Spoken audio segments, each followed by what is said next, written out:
Khemical TV. Khemical TV. Sabre KMTV yababa be piemo ewo eye Oforikrom park so eye KCC park so na ende dey dwumedi ekese bi na ekoso ewa ha no mu sei ene se senka wo hwemu a ebre bi atwam no na nka Oforikrom eye sub metro na Oforikrom eye sub metro by sese amene mo kasa de Oforikrom enye sub metro bi mu a Oforikrom aba eba beye eye Oforikrom Municipal Assembly na eno dwumedie anase eno inauguration na ene eba bekoso ewo park yi sei na se wo hwe eye the 1992 Constitution of the Republic of Ghana in Article 240 tax the local government authorities, metropolitan, municipal and district assemblies to plan, initiate, coordinate, manage and execute policies in respect of all matters affecting the people within their catchment areas. And it is a wushemwa, Sajumedia Babekoso no ebeboa, said the Ebeya Oforikrom Mankasa no, Ebetin who every a Kumase metropolitan to whom no Mankasa Edi Omujuma, Nemom Jumediani Cosune Drew Brebinas and Meno Musodia, Nay sending a candidate and say penny di penino, Womo Ako and penny for her. Nansu say, dear Oforikrom Municipal Assembly no, atene ho a sabre womu edi womu juma efri KM ho ehun kra eno dwumedie na eba bekoso no na nde dwumedie no etitire bebre na eba se eye ahemfu bebre eba se menya ntiye se eye eyijahima ebabi eyijahima kra waba bedru dada asami brace so ameka say eye nana otu aferi eye achiase hene a o brekusu ono so ewa ha no mu say nana amokom hene ono de wantumi amba na nsu ni nsia na emu nso wa ha no mo ahemfo ni bebra mi ntumi mi bodi wo mu nyina ewo program yase na afen nso so eye yenuanu muslim ni fo nso so ewa ha no mo a wo mo nso so edi wo manimonyam ebeta dwumedie no achi afen police fo ahodo ewa ha no mo a wo mo ehwe bambo so se de be adwumedie ni nyina ebe ye kama afi susu hwemu a eye school fo nkola bi nso wo ha no mu a se ne eye kan se eye traditional dance bi wo mo eba be da na di e wo ha no mu na adwumedie ni nyina aye nkoso enu ti enne enya asam keto wa ha na emom eye nigye kese e de ma Oforikrom efo esanse ende dey Oforikrom e ba be fa ntuma pa efra kwan soronko so a sabre wo mo enye sub metro brim na emom eye Oforikrom Municipal Assembly enu ti monka ye ho e da dwumedi e bekoso bia no KMTV ye twa ne fenchen ne adi ni nyina e de abremo enu ti monka ye ho na mo hwe ye eye mo somfo Isaac Danso ne ubetumi afra mi se SP dwumedi no e na ye gusu a ye de abremo Obrimak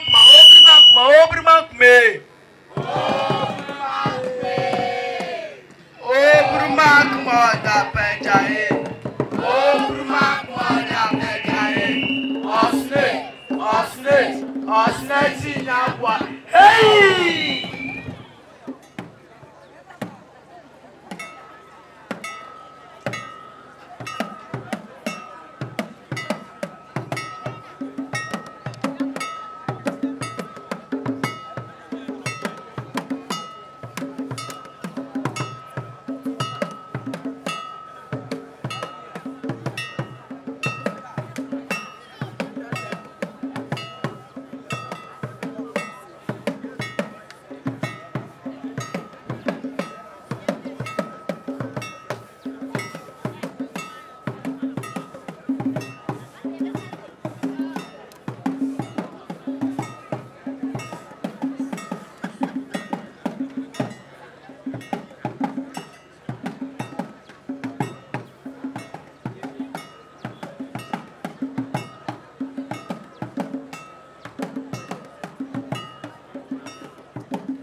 1.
sub-metro.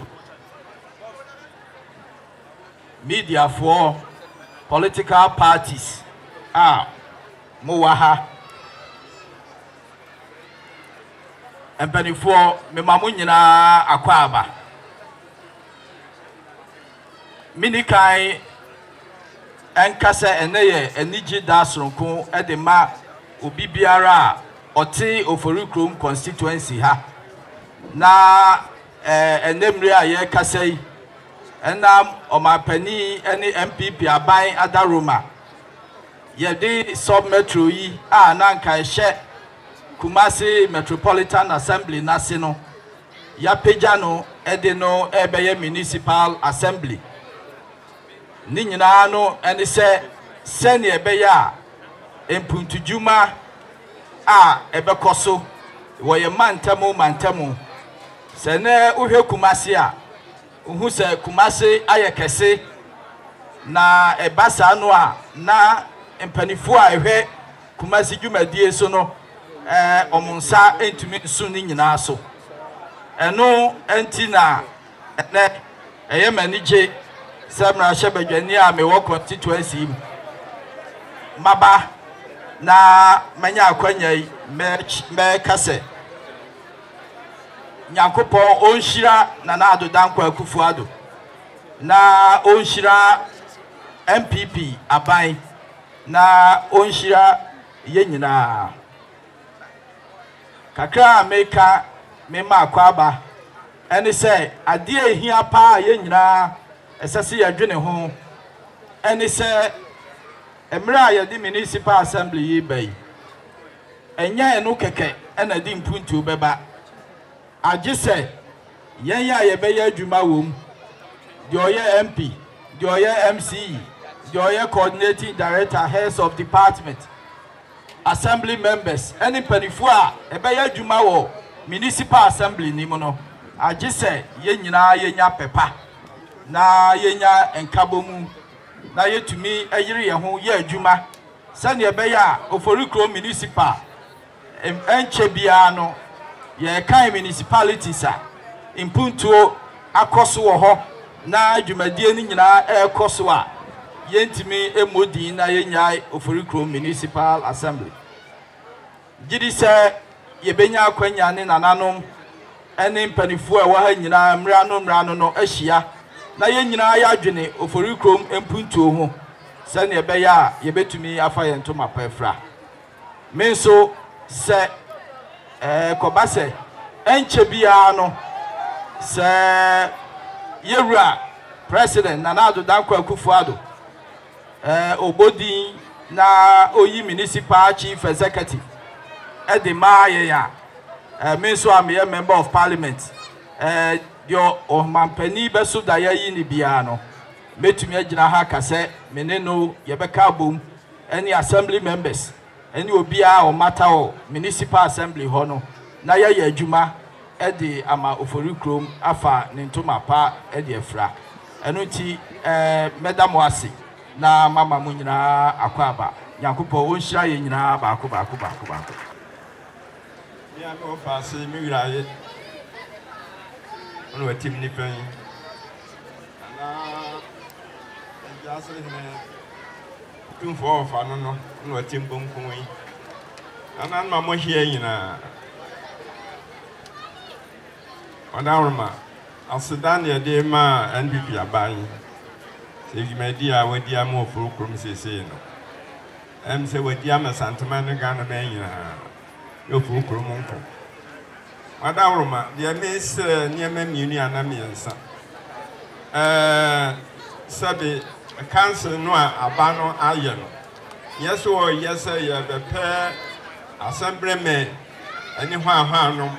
na ya betra ha na sabe kakra ye benya no ni atra ha ni a share into their pockets nye no ho asem ye pe ye kasa de be ya nipa ne be sure nyame ye sure ye ho ni ani ye sure ye mane ye hunu se ye enipa ye wie ye ni ewuo ti ye na ye yi a ya hye be kro ye mane na ye be ba ne bobudi mpa na se ye na anye yi a ye mane na no ye di mpa be en pomo ye deɛ me sɛ mu redi nka no no afi sɛ sɛnea yɛhunu ha sɛ deɛ meka sɛ ne sɛ nsuo tɔ yɛ a ka ha nyinaa yɛ atɛkyɛ deɛ tie nyinaa ka atɛkyɛ na deɛ na awerɛ ho sɛ sɛbe ɔman te sɛ kurofuro mu yɛ Oforikrom yɛ hyia ne nke ya bɛtena atɛkyɛ mu nti mu a mo ba no deɛ mesra mo no no sɛbe sɛ winim kora obi kyerɛ sei asukɔma mpa onya municipal no obi a bɛkɔ asukɔma mpa obiara wɔhunu sɛ deɛ mpa so wɔ so sɛbe kia me wɔ hɔ yɛhunu sɛ adwuma no so kyɛɛ ɛno nti na ba ne ada wadwene ho yɛ a wɔkyekyɛ mu titimu ma adwuma no yɛ ketewa de ama yɛ ti mu a mo bɛba no na mesrɛ mo mo nto fam na mo hwɛ sɛ deɛ kurofrom Oforikrom council run na yɛ municipal no mo betimi ayɛ ma yɛ sa skɔma mpɔdeɛ no yɛ mesrɛ mo no bisa yɛ metra mo yɛ nsɛm cha na anu ya na edi yɛ 1 years anniversary sɛ biebo yɛ nipa anke yɛ adwuma kora ka yɛ kɔ pension mo hwa baabi a yɛ te sɛ yie ɛfata yɛ ɛnyɛ ma yɛ enti mesrɛ mo Minianum, me manma make us a chair, make us a chair, sir, or many a year, and a day in Akumaso. Oh, I hear a dear Sabi, and Moyamo woman say, Ubedi no, na bet me as you crow no many Moyamaba. Will be back, wabo dimpa. Na a conquering of them why a pompa years and some man for, say, MYA, there, you chrono and ye Yamayano. My name is Crona, yes, I'm on form, Yanni Tiasiano. And ye yama or manwa ye. To my daruma. Yamedi Jamoano, Selman Penia Drassi, Yami Shirano, or Nino Abano. Ye bompa yansaman saying Yamabayina dom. Na obey Sican what ya power yanuso. Now, won't yes, support it, dear. And ye wit yes, said, yeah, wouldn't me yet. Mr. NPP, Minuaba, Papawa, Midi Yao, Catcher and Anado, sir, yes, said, won't yet. Now, one concurrent him, one friend your warrior, or Papa, your man, so now. Oh, or Papa, for changing it. For that other first, can you legislative assembly or hobby? Chimano, like your maida, Timisrano. Said do na breswa one more than your papa ye no one your memories are no man no enyem puntu na Ghana ye hura ma no dodo no pay me ba na otie news akwa no ohwe ekoko so no me nye parties but ebia no we ya the pan yaka na nipa ba akofo betra ho no form asikadia na ye krokro the sramo Minya parties, but maybe Yasam Macancheremo, more by Munya Huye. Now, I'm measure a man from my Membunjam Nasa, and Punjab Basquam, and Wasipi. Bonacasa, therefore, you are boy, Bakasa, friends from the media, ladies and gentlemen, let me take the opportunity to commend you for your attendance to this very important function of the inauguration of the new assembly of Oforikrom, which has been created in accordance with the 1992 Constitution and Local Government Act 2016, Act 936. Our Constitution provides that Ghana shall have a system of local government and administration which shall, as far as practicable, be decentralized. The highest political authority at the local level is the district assembly, which includes a metropolitan and a municipal assembly with deliberative, legislative, and executive powers. I am certain that you have gathered for this ceremony very satisfied that you now have your own district assembly and determined to assist in ensuring the successful execution of its functions for the overall development of your area. As provided in our Constitution, the function of the assemblies include the formulation and execution of plans, programs, and strategies for the effective mobilization of the resources necessary for the overall development of the district. As has been stated on numerous occasions, my government is offering a new approach to doing things to drive the agenda for change, growth, job creation, and prosperity for all. The agenda will certainly be fulfilled if the government brings governance to the doorsteps of the people. This will ensure effective and efficient decentralization through grassroots participation, better planning, and improved service delivery in local communities. These assemblies are considered to be essential for ensuring balanced and equitable development at the local level. The assemblies are the focal areas for the government's rural and urban development agenda. These include the provision of better opportunities for poverty reduction and the enhancement of quality life using agricultural regeneration and industrialization, as well as urban renewal programs with emphasis on development and maintenance of urban infrastructure. The assemblies are an integral part of my vision for economic and social transformation as provided in the Coordinated Program of Economic and Social Development Policies 2017 to 2024, which I have presented to the Parliament of Ghana. The main goals to be pursued include creating opportunities for all Ghanaians, safeguarding the natural environment and ensuring a resilient built environment, maintaining a stable, united, and safe country, and building a prosperous country. The flagship projects initiatives in the short to medium term will be successful if assemblies play their respective roles in our agenda to revitalize the economy, revamp economic and social infrastructure, transform agriculture and industry, provide social development, reform the delivery of institutions of governance, leveraging on science, technology, and innovation for development. It is obvious that an enormous responsibility is placed on the shoulders of the assemblies regarding deeper political and administrative decentralization, decentralized planning, fiscal decentralization, and improving popular participation. While the government is spearheading the efforts at accelerating and sustaining decentralization, I entreat all of you as stakeholders to be focused, committed, and pursue the agenda of development with one purpose. I am determined to fully meet the constitutional imperative to ensure the accountability of local government authorities. People, in particular, local government areas, shall, as far as practicable, be afforded the opportunity to participate effectively in their governance. I'm expecting all of us to fully embrace this decisive bold step to make our MMDCs directly elected by the people for greater efficiency, accountability, democracy, and development. We should endeavor to make the decentralization agenda work by minimizing agitations on siting of district capitals, election of presiding members, appointment of government nominees, chief executives, and provision of critical facilities in parts of the communities. Distinguished ladies and gentlemen, it is my greatest pleasure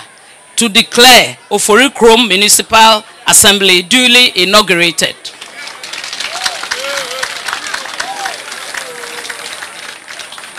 I wish you well.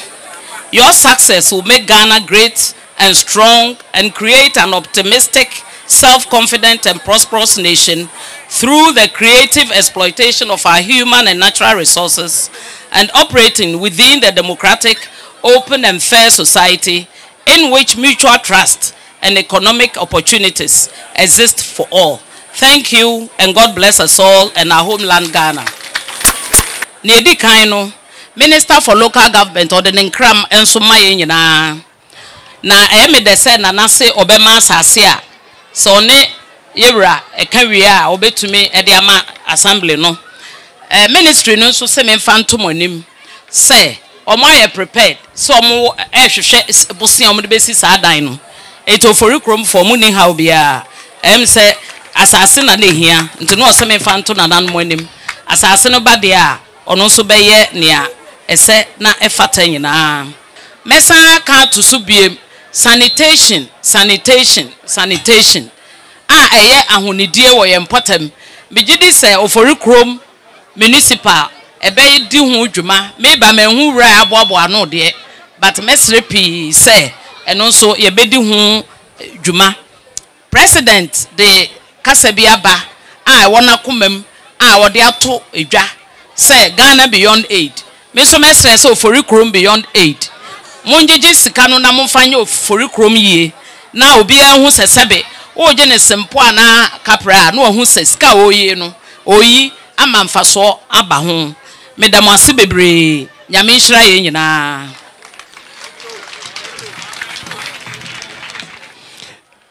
seme ena enche bia no yebema kwan na eye dwumadi a yedi eye the office equipments eye municipal assembly machines a omde be ye adwuma a omde be gu he ebeda na di womra enche yebefre empanifo no mabehwe no mapa ho entoma adi amaye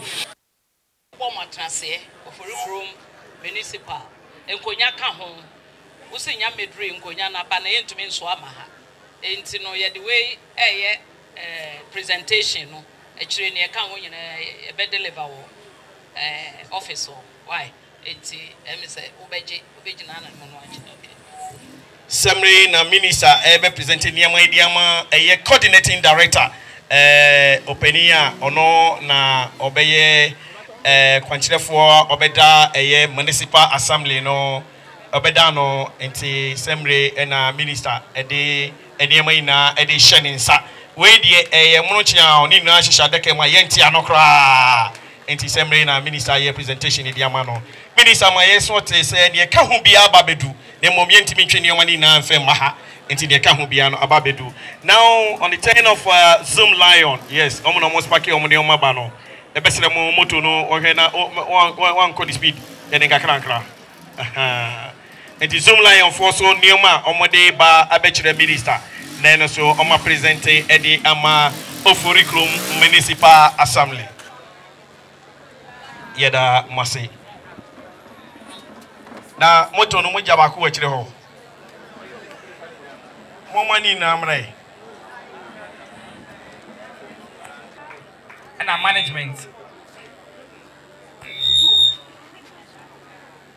yedi san enema we ehye monta say yedi be ejuma wo hanam na yedi aboa ama Oforikrom aye kama yedi mase yeso so yegina mapem na na chema na nanom ne payfo a yehia ha bigidi say sanitation be kan ho asem eno hya ase anase ye kamuja enti no ne kwan so ano no ya me nhira so eja oba ne ho kokoro amen. We have in our midst the Reverend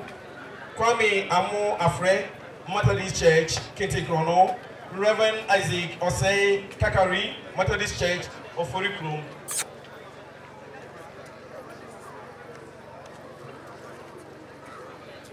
We hand over the microphone to His Lordship.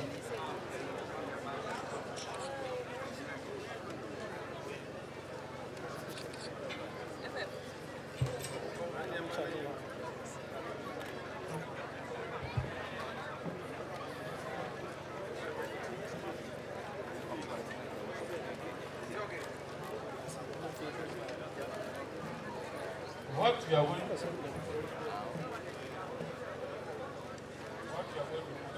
Where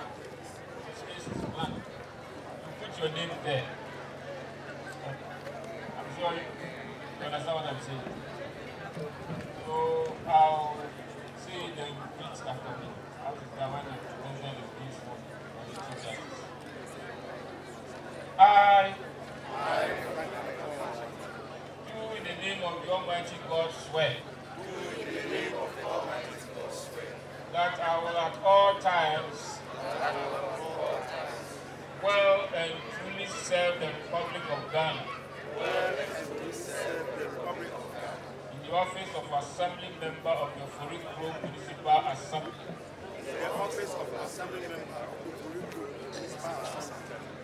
And that I will uphold, protect,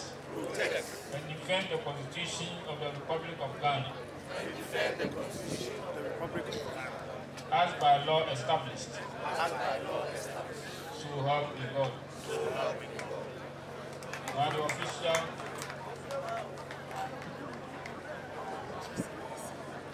I, hold office of Assembly Member of the Oforikrom Municipal Assembly. Holding the office of Assembly Member of the Oforikrom Municipal Assembly. In the name of the Almighty God swear. In the name of Almighty God swear. That I will not. Directly communicate. Or reveal to any person. Any matter which shall be brought under my consideration. Or shall come to my knowledge. In the discharge of my official duties. Except as may be required.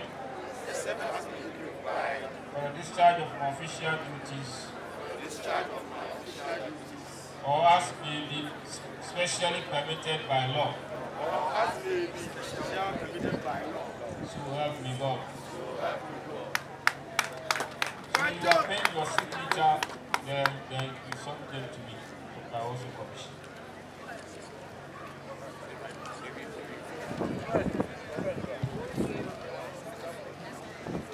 Assembly, you may need also senior Yura J. Ekano, or say assembly, one for one son, Shassier, and see our Omudi, no, Omuria, Omo Famreno, na also Enfa, the stamp, and Sa and Shassier say, what you want to. And the same rain, Namugusua, the same one from and Shassier, one from signatures in Shassier. Adaroma, same rain, a good soye change, you know. The idea bisane say, Sa.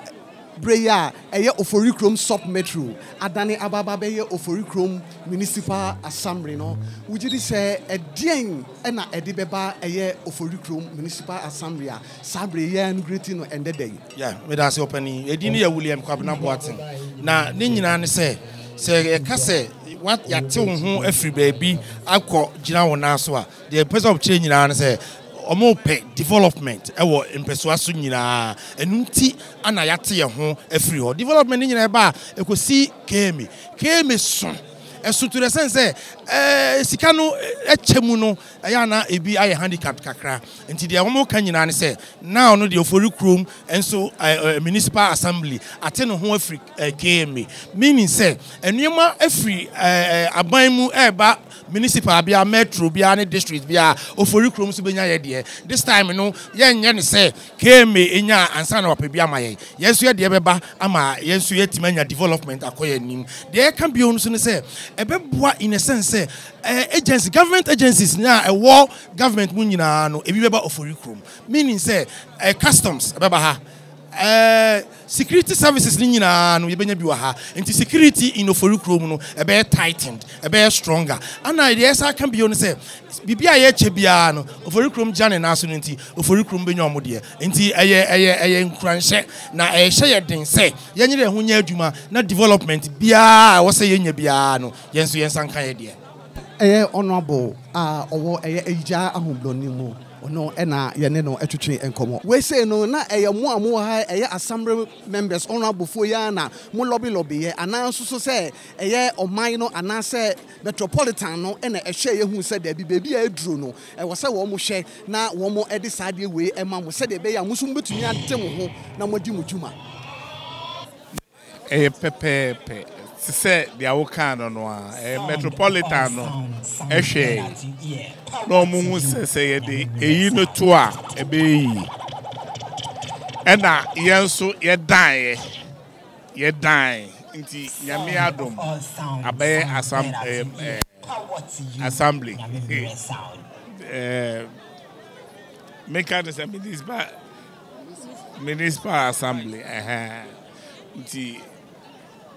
ɛyɛ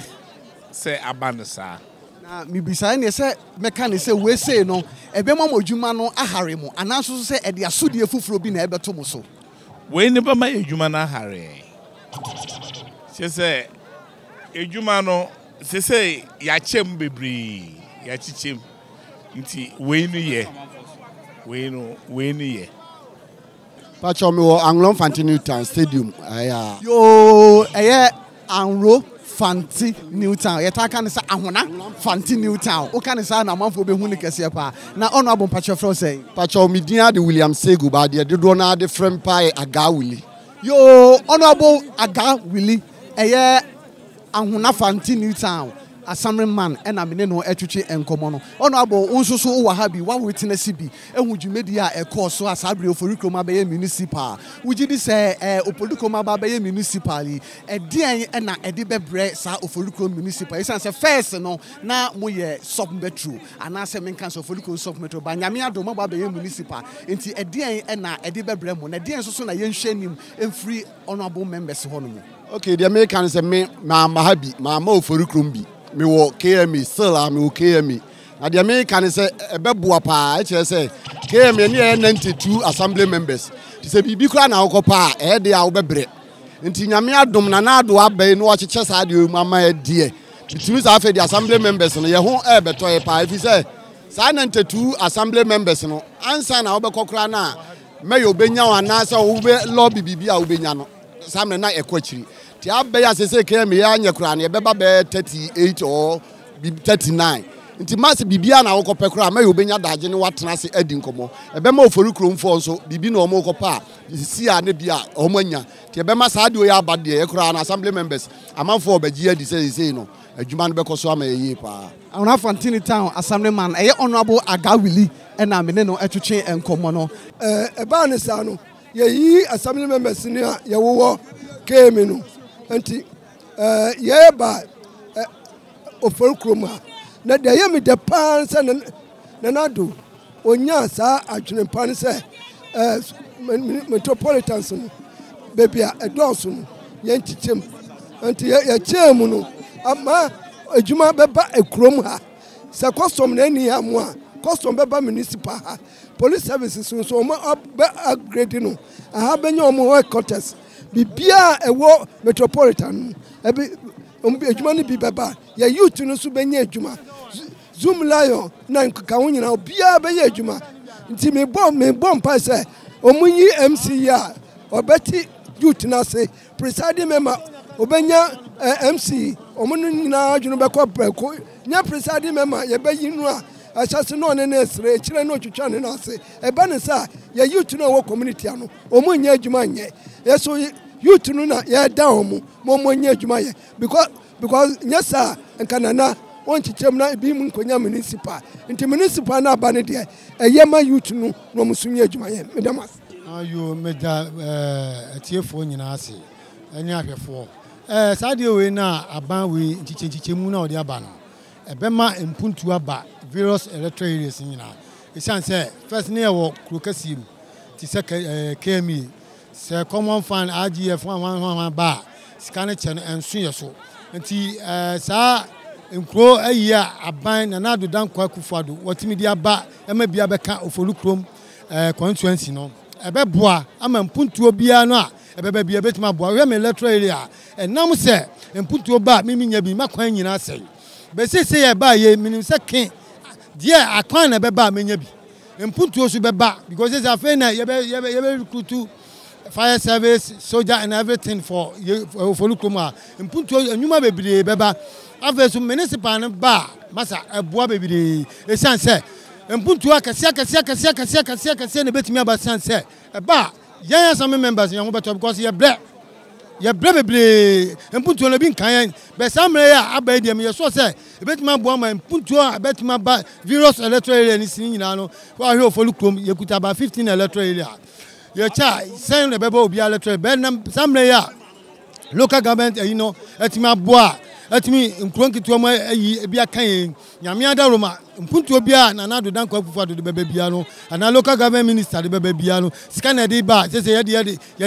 ebre nya fe na ebekọ ikemi ansa na ye nsa kan de assembly de nyankopon ne beda na se assembly abrowayi puma kwamu a Oforikrom so afa ne ntima pefra eye honorable a owo eye kentin krono na ono so ye ne no etwetwe yo medawase na mafa akwanya so achia atiefo ne ahwefo nyina na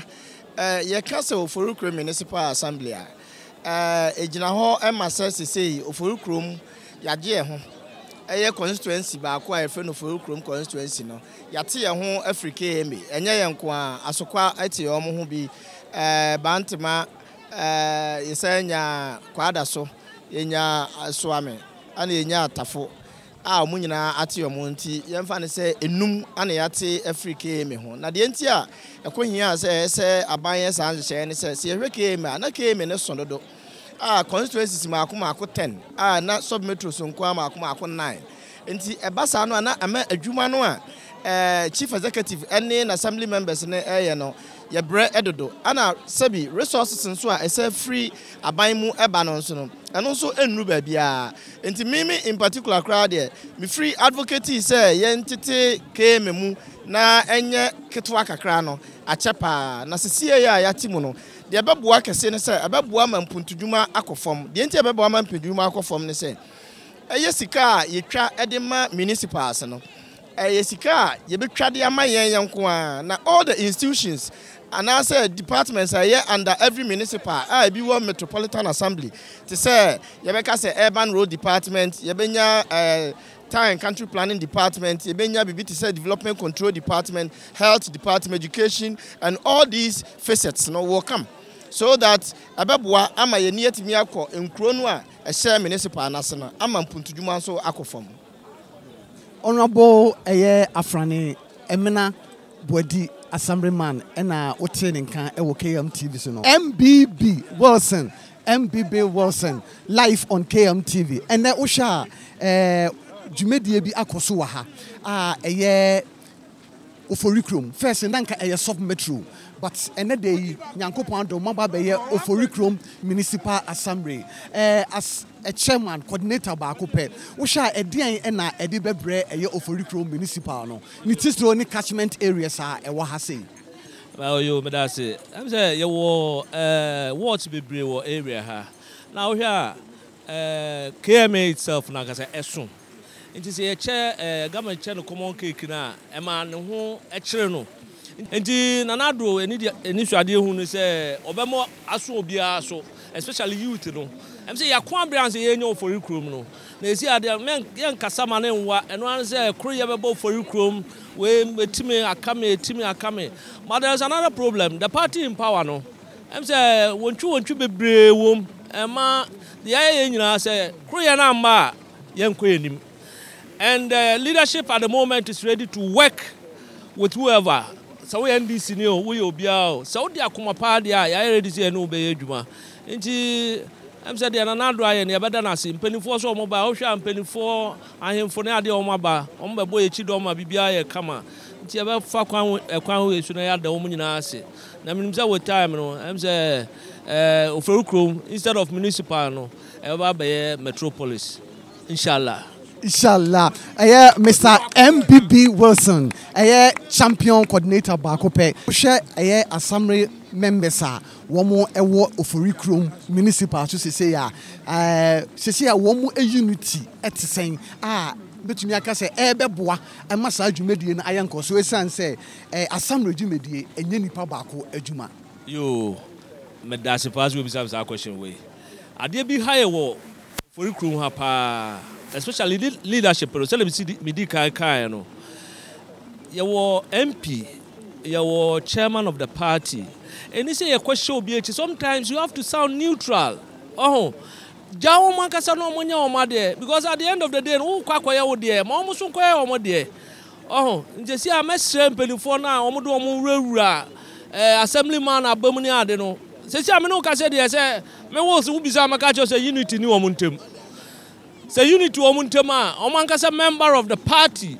You see, your friend say, Ufie Peteri Onama Ebika. Let's say, yeah, a member. Let's say, or co. Let's say, Fofia and Twatana so Colusua. And what party, Mano? Was ya Queen and Cassana Nado Umbrakeke. Ya Casso Ombra, the youth in Jumanye. Inti Messer Assemblyman, Omo Macri Yambra Womuntem. Nabibia and Yakama. Na Omo Macri and a bar. I'm saying Oforikrom Municipal said a wakano. Ebe kone ni mwe time no yebe frɛ Metropolis na msika no. Nti ye hia unit to assemblyman mu pa. Mpelifo no susu form hu wrawram emwa. Emfa mpuntu so mba. Na ma me sa card ya wako. Yakɔ be bi to sa ahoma so a. Ehia me pa because ehɔ na me electoral area. Ye unit committee members. Yete yesi obi egu no. Me mpese me bo obi adi. Nti mo be find out am reason why ye ni unit committee members are because assemblyman can't be ejuma. Only unit committee members in every ejuma. But as unit committee members, no, so you dissolve on the how could the only assemblyman work? He can't work. Into Mr. Mo Pelinfo or Manu do Jum, no, almost an solve a issue, no so my TV. Khemical TV. Khemical TV. Khemical TV. Anything go.